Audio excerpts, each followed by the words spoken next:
Nem toda mulher que sorri foi protegida.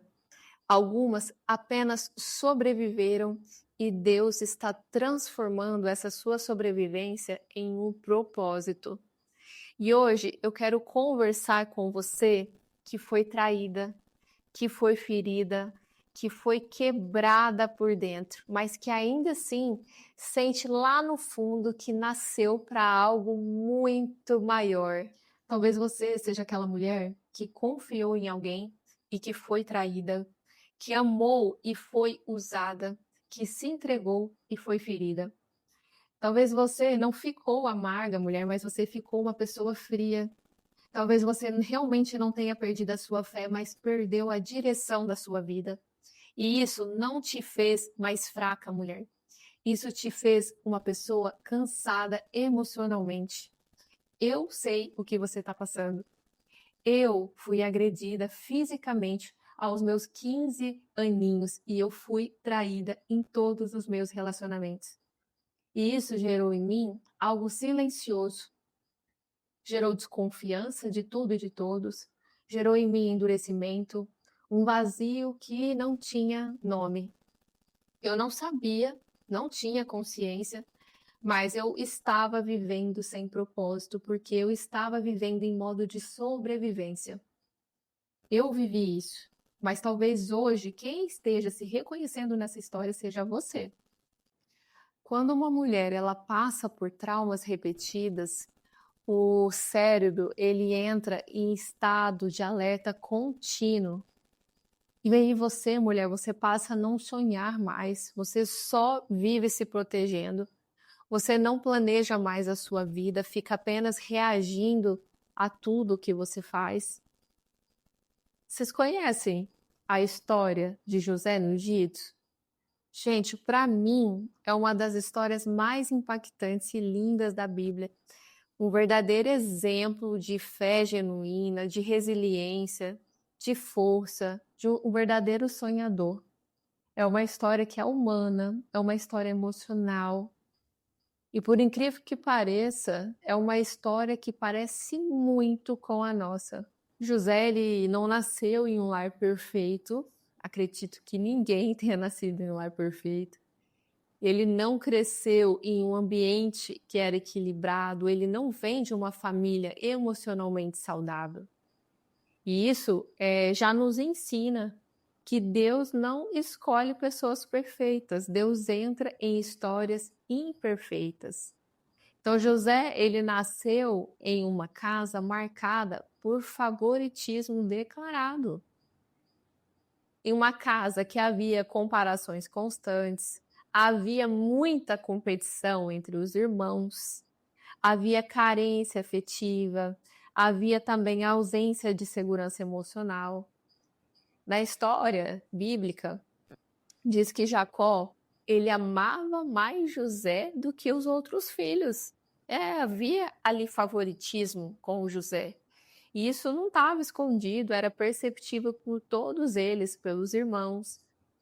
Inclusive, José, ele recebeu uma túnica que era muito especial na época.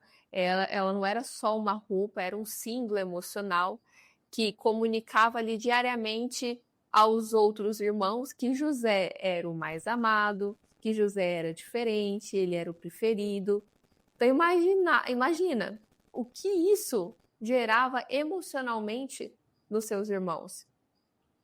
Obviamente que gerava muito sentimento de rejeição e de inveja, de um ódio silencioso. E talvez isso tenha acontecido com você, mulher. Você talvez tenha crescido tentando competir por amor. Talvez você carregue aí marcas emocionais que não foram causadas por você, e sim por seus familiares, ainda que elas não tenham sido intencionais. Porém, mesmo diante desse ambiente confuso, mesmo nesse cenário emocionalmente instável, Deus começou a falar com José. José era um sonhador. José recebeu sonhos e esses sonhos eram grandes, eram sonhos espirituais, eram sonhos que não nasceram da imaginação de José, Nasceram, gente, do grande, nasceram de Deus. Gênesis, a história de Gênesis 37:5, José diz que José teve um sonho. E quando contou aos seus irmãos, os seus irmãos odiaram ainda mais ele. E o problema não era o sonho de José, o problema não era Deus falar. O problema era ali o ambiente. José ainda era muito jovem, ele tinha 17 anos, era emocionalmente imaturo, ele tinha fome de validação, desejo de ser visto. Então, ele faz com que, assim como muitos de nós fazemos, ele compartilha demais os seus sonhos. E quem não tem estrutura emocional para ouvir esses sonhos, o sonho de José e o nosso, que entra essa verdade dura, mas que também é libertadora, gente. Nem todo ambiente que você revela os seus sonhos consegue suportar essa revelação que você carrega. Nem todo mundo vai entender quando Deus te revelar algo. Nem todo mundo vai celebrar, vai vibrar quando Deus te escolher para viver o chamado, para viver o seu propósito desenhado por Ele. Vocês vejam aqui, José, ele não estava errado em sonhar. Ele só não sabia onde e com quem falar. Isso é inteligência emocional na prática. Discernimento não é esconder quem você é proteger o que Deus ainda está formando. Talvez você também já passou por isso, compartilhou seus sonhos com pessoas erradas, abriu seu coração no ambiente errado, mostrou as suas fragilidades para quem não sabia cuidar. E isso pode ter gerado em você, mulher, rejeição, quebra, dor e silêncio. O sonho de Deus, ele não morre porque alguém não soube lidar com ele.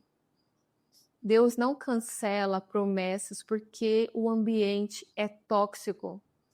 Deus simplesmente ele vai reorganizar o caminho. E é exatamente aqui, nesse ponto delicado da história, que José começa a entrar no processo.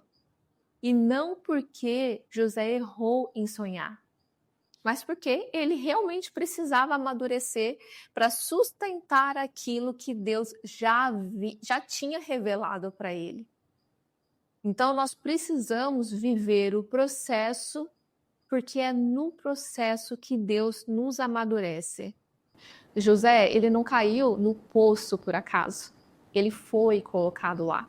E isso muda tudo. Os irmãos de José planejaram a sua morte.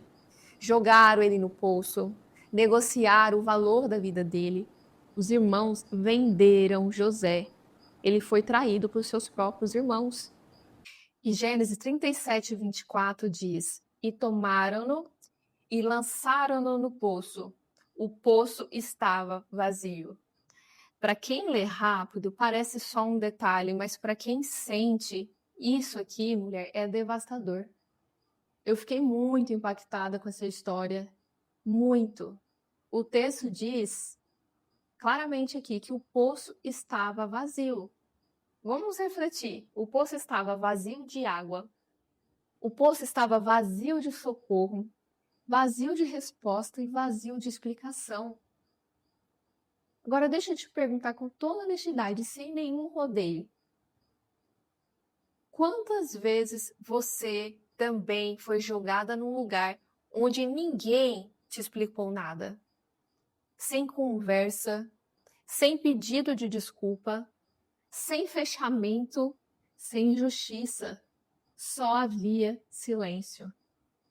Talvez a sua dor mais profunda, ela não veio de estranhos, partia de quem dizia te amar. E isso dói muito diferente.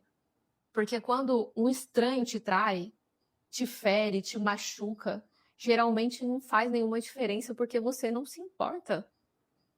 Mas quando alguém próximo faz isso, alguém que você ama e admira, isso quebra qualquer estrutura interna. E eu sei, porque eu também já vivi isso assim como você. E aí você começa a se perguntar, meu Deus, o que há de errado comigo? Por que sempre comigo, Deus? A gente fica se questionando. Será que eu mereço isso todas as vezes? Meu Deus, por que eu sempre sou traída? E aqui nasce o poço mais perigoso, que é o poço da identidade ferida. É o poço interno da mulher ferida. Violência emocional e física, elas não ficam só no corpo ou na memória. Elas reprogramam a forma como a mulher se enxerga. Elas lançam você, mulher, em poços como autoestima destruída, identidade confusa. Ela se julga como se a culpada fosse ela. Sensação constante de não pertencimento. Tem medo de confiar nas pessoas e até em si mesma. E tem mulheres que não estão deprimidas, elas estão apenas desconectadas de si. Você pode estar aí, mulher, funcionando, mas não está vivendo, não está sentindo as suas emoções positivas. E não é porque você ficou fria, e sim porque você está vivendo aí em modo de sobrevivência. Você já parou para refletir nisso? Será que José gritou naquele poço? A Bíblia não diz isso claramente, mas é perceptível o silêncio no texto. Às vezes, a dor profunda, ela não vem nem da agressão que você sofreu, seja ela física ou verbal, mas foi perceber que ninguém veio perguntar se você estava bem, se você precisava de ajuda. Eu sei que o poço que você foi é real, que a dor foi real, que a violência foi real, mas o poço não é e não deve ser seu endereço permanente. Deve ser um lugar de transição, um processo de amadurecimento para você romper qualquer chamado. Agora presta atenção aqui, que eu quero que você entenda algo que é muito importante. O trauma não é uma fraqueza espiritual. O trauma é uma resposta neurológica à ameaça. Então, quando uma mulher ela sofre uma violência, ela sofre uma traição ou um abandono, o cérebro ele entra em estado de alerta contínuo. E isso vai gerar em você, mulher, emoções que ficam desorganizadas. Você fica em hipervigilância, sempre esperando o próximo golpe. Quem aí se identifica? Você fica com dificuldade de relaxar, você não descansa mais, tem várias insônias. Você tem dificuldade de confiar, eu sei. Você tem desconfiança de tudo e de todos.